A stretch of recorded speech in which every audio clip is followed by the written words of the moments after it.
தமிழக அமைச்சரவைகள் மாற்றம் இருக்கும், ஏமாற்றம் இருக்காது. அமைச்சர் உதயநிதி ஸ்டாலின் துணை முதல்வர் பதவியா? முதலமைச்சர் சூசகம்.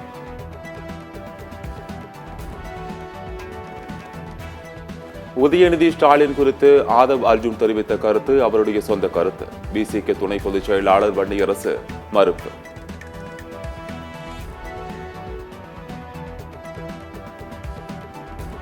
வணிகர்களுக்கு ஏற்படுகின்ற இழப்புகளை தவிர்க்க மத்திய மாநில அரசுகளை ஒருங்கிணைந்து செயல்படுத்த வேண்டும். வணிகர் சங்க பேரமைப்பு தலைவர் விக்ரமராஜா கோரிக்கை. ஏற்படுகின்ற இடர்பாடுகள், கார்ப்பரேட் கம்பெனிகள், ஆன்லைன் ட்ரேடிங், இந்த இடர்பாடுகள் எல்லாம் பார்க்கின்ற பொழுது ஐயா இப்பொழுதும் எங்களோடு இருந்து அதை கட்டாயமாக பத்திரிகை மூலமாக, செய்திகள் மூலமாக, ஊடகத்தின் மூலமாக எங்களுக்கு ஏற்படுகின்ற இழப்புகளை சரிக்கட்டக்கூடிய வகையில் மத்திய மாநில அரசுகளை ஒருங்கிணைக்க வேண்டும் என்பதை தமிழ்நாடு வணிகர்களுடைய பேரமைப்பு கேட்டுக் கொள்ளுகிறது. தமிழகம் முழுவதும் ரவுடிகள், பொறுக்கிகள் இல்லாத நிலை உருவாக்கப்பட்டு சாமானிய வணிகர்களும் சாமானிய மக்களும் முழு பாதுகாப்போடு சுதந்திரமாக வருவதற்கு காவல்துறை நடவடிக்கை எடுத்துக் கொண்டிருக்கிறது. காவல்துறை நடவடிக்கைக்கு தமிழ்நாடு வணிகர்களுடைய பேரமைப்பு. அமைச்சரவை மாற்றம் துரைமுருகனுக்கு ஏமாற்றமாகவும் உதயநிதிக்கு ஏற்றமாகவும் இருக்கும். தெலுங்கானா முன்னாள் ஆளுநர் தமிழிசை சவுந்தரராஜன் விமர்சனம்.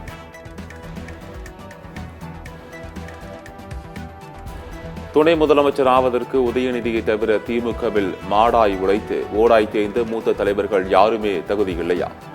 அதிமுக முன்னாள் அமைச்சர் ஜெயக்குமார் சரமாரி கேள்வி.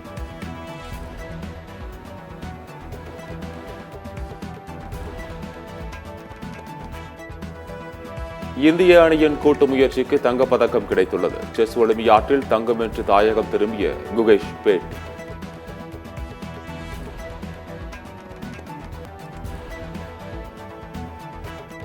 மூடா வழக்கில் கர்நாடக முதலமைச்சர் சித்தராமையா விசாரிக்க தடையில்லை. விசாரணைக்கு அனுமதி அளித்த ஆளுநரின் உத்தரவை ரத்து செய்ய கோரி சித்தராமையா தொடர்ந்த மனுவை தள்ளுபடி செய்தது கர்நாடக உயர்நீதிமன்றம்.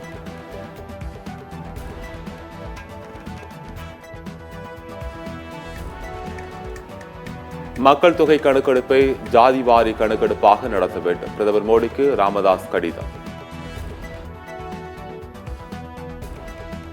பி. சுசீலா மூமேதாவுக்கு கலைஞர் நினைவு கலைவித்தகர் விருது அறிவிப்பு. விருதுடன் 10 லட்சம் ரூபாய் ரொக்கம் நினைவு பரிசு வழங்கப்படும் என்று தமிழ்நாடு அரசு அறிவிப்பு.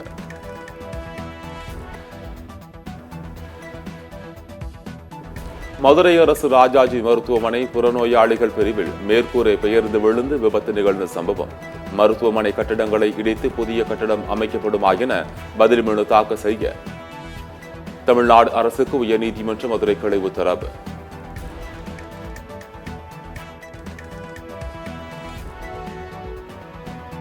அதிமுக முன்னாள் அமைச்சர் வைத்திலிங்கம் மீது சொத்து குவிப்பு வழக்கு பதிவு. 2011 முதல் 2016 வரை அமைச்சராக இருந்த காலகட்டத்தில் சொத்து குவித்ததாக குற்றச்சாட்டு.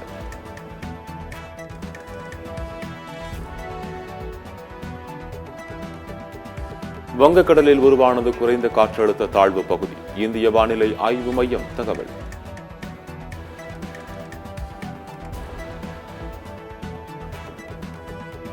சென்னை உள்ளிட்ட 4 மாவட்டங்களில் 4 மணிக்குள் மழைக்கு வாய்ப்பு. சென்னை வானிலை ஆய்வு மையம் தகவல்.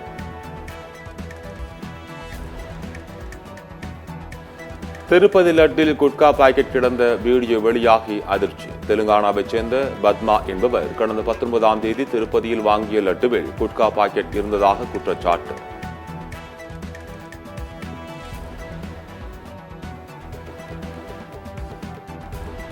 கேரள மாநிலம் கொச்சியில் மதுவை வாங்கிவிட்டு பணம் தராமல் ஓட முயன்ற காவலர் கையும் களவுமாக பிடிக்கப்பட்டு சிறையில் அடைக்கப்பட்டார்.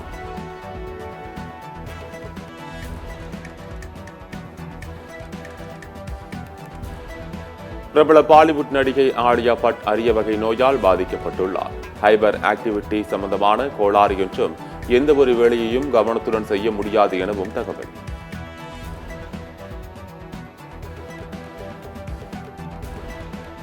ஆந்திர துணை முதலமைச்சர் பவன் கல்யாணிடம் மன்னிப்பு கோரிய நடிகர் கார்த்தி. திருப்பதி லட்டு தொடர்பான தனது பேச்சு சர்ச்சையான நிலையில் மன்னிப்பு கோரினார்.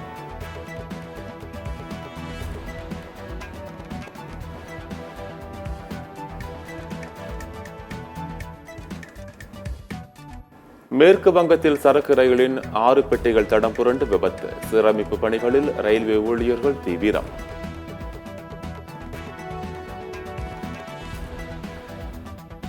அக்டோபர் 3ஆம் தேதி தொடங்கவுள்ள ICC மகளிர் T20 உலகக்கோப்பை சிறப்பு பாடலை ICC வெளியிட்டுள்ளது.